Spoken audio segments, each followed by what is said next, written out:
மண்ணாக இருக்கின்றாய், மண்ணுக்கே திரும்புவாய், மறவாதே.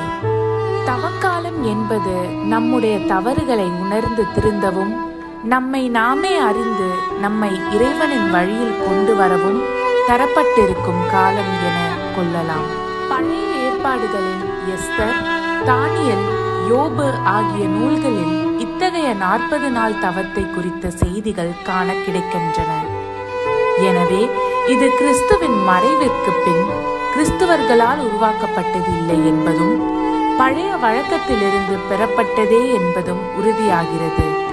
பழைய ஏற்பாட்டில் மக்கள் தங்கள் பாவங்களை நினைத்து மனம் கசிந்து சாம்பலை உடலெங்கும் பூசி மேனி அழகை குறைத்து கொண்டும் கோணியை ஆடையாய் உடுத்தி ஏழ்மை கோலம் பூண்டும் தலைக்கு எண்ணெய் கூட தேய்க்காமல் உண்ணாமல் நோன்பு இருப்பார்கள். அதன் நீட்சியாகவே சாம்பல் புதன் தினத்தில் நெற்றியில் சாம்பலினால் சிலுவை அடையாளம் வரையப்படுகிறது. இயேசு 40 நாட்கள் இரவும் பகலும் உண்ணாமல் வனாந்திரத்தில் நோன்பு இருந்த நிகழ்ச்சி விவிலியத்தில் சித்தரிக்கப்பட்டுள்ளது. கிறிஸ்தவர்களும் கிறிஸ்துவின் அந்த அனுபவத்தில் இணைகின்றன. தவக்காலம் நமது இயலாமைகளை, பாவங்களை, பிழைகளை கண்டறியும் காலம். நமது பலவீனங்களை இறைவனின் பலத்தின் மூலம் நிவர்த்தி செய்யும் காலம்.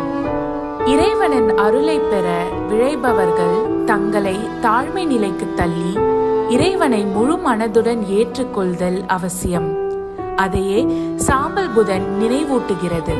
தொடக்க நூல் 3:19 படி, மனிதனே, நீ மண்ணாயிருக்கிறாய், மண்ணுக்கு திரும்புவாய், மறவாதே என நினைத்துக்கொள்.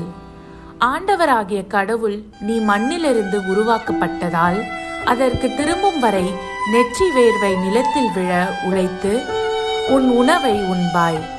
நீ மண்ணாயிருக்கிறாய், மண்ணுக்கே திரும்புவாய் என்றார்.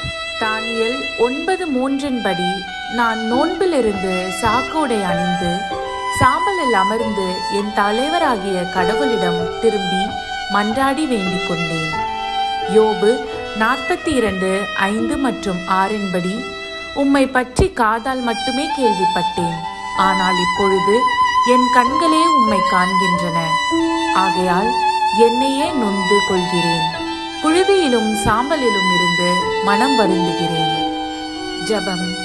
மார்க்கு 1:15 படி, காலம் நிறைவேறிவிட்டது, இறையாட்சி நெருங்கி வந்துவிட்டது, மனம் மாறி நற்செய்தியை நம்புங்கள்.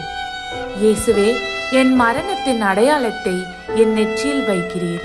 நீ மண்ணாக இருக்கின்றாய், மண்ணுக்கு திரும்புவாய் என்ற உம்முடைய ஞானமான அறிவுரையை கேட்காமல் போன பாவத்திற்காக என்னை மன்னியும் ஆண்டவரே.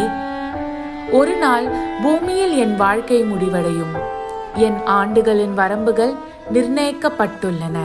இருப்பினும் எனக்கு நாள் அல்லது மணி நேரம் தெரியாது. உம்மை சந்திக்க நாங்கள் தகுதியில்லாதவர்களாயிருக்கிறோம். மீதம் இருக்கும் இந்த நாட்களில் உம்முடைய இரக்கத்தினால் எங்களை மூடிக்கொள்ளும். மனிதரை புழுதிக்கு திரும்பிட செய்கின்றீர், மானிடரே மீண்டும் புழுதியாகுங்கள் என்கின்றீர். எங்கள் வாழ்நாள்களை கணிக்க எங்களுக்கு கற்பியும், அப்பொழுது ஞானமிகு உள்ளத்தை பெற்றிடுவோம். உம்முடைய மீட்பின் சிலுவை அடையாளத்தை என் நெற்றியில் வைக்கிறீர். பாவத்திலிருந்து திரும்பி நற்செய்திக்கு வாழ்வாக்கிட எங்களுக்கு கட்டளையிடும் தகப்பனே. உம்மிடம் வர எனக்கு கட்டளையிடும் அப்பா. இந்த தவக்காலத்தில் உம்முடைய பரிசுத்த திரு இருதயத்திற்குள்ளாக எங்களை வைத்து எங்களுடைய மனமாற்றத்தை இந்த மண்ணான மனிதனின் எளிய தவ முயற்சிகளில் அருகில் இருந்து காத்து கொள்ளும்.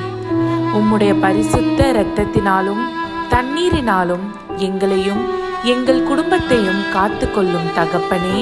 ஆமென்.